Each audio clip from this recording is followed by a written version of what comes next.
President Obama, shortly after the attack, told 60 Minutes that regarding Mitt Romney's response to the attacks, specifically in Egypt, the president said that Romney has a tendency to shoot first and aim later.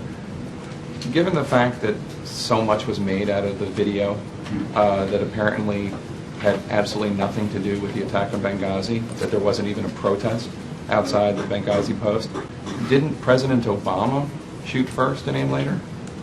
Yesterday, you told us in testimony that you received from Mr. Nordstrom a recommendation but not a request for more security, and you admitted that, in fact, you had previously said that if he submitted a request, you would not support it. Is that correct?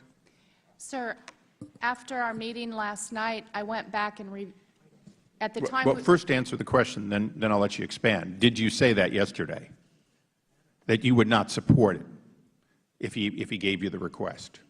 Under the current conditions, yes. Okay. And then last night you discovered what? I went back and reviewed the July 9 cable from which I was referring, and that was not in that cable. I've been reviewing lots of documents. Well, we have a July 9th cable. It's one of them that I put in the record. Yes. That, in fact, has the words request. It doesn't meet your standard of perhaps what you call a formal request. You described that, but it does request more assets. If you looked at the July 9, 2012 cable, and this is less than 60 days, roughly 60 days beforehand, it says, summary and action request, Embassy Tripoli requests continued TDY security support for an additional 60 days. Now, yesterday you told us, under penalty of perjury, essentially, that it wasn't a request, it was a recommendation. Does the word request mean request, and are you prepared to say today that they requested these assets above and beyond what they had on September 11th, rather than that they simply recommended? Sir, we discussed that there was no justification that normally comes with a request. That cable was a very detailed and complex cable outlining what. Right. Well, we've now read that cable, and you're right, it is detailed, and in several more places it expresses concerns. The September 11th cable from the now deceased ambassador expresses current concerns on that day.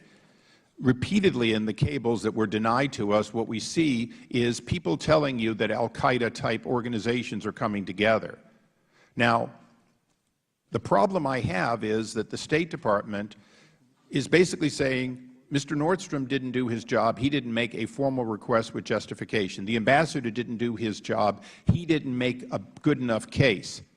And that's what you're standing behind here today, in addition to saying, well, there were 5 people there, therefore.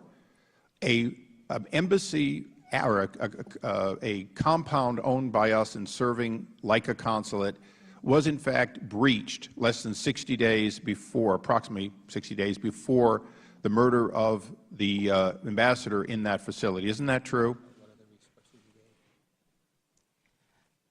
Sir, we had the correct number of assets in Benghazi at the time of 9/11 for what had been agreed upon. Okay, my time has expired. To start off by saying you had the correct number and our ambassador and 3 other individuals are dead and people are in the hospital recovering because it only took moments to breach that facility somehow doesn't seem to ring true to the American people. Didn't President Obama shoot first and aim later?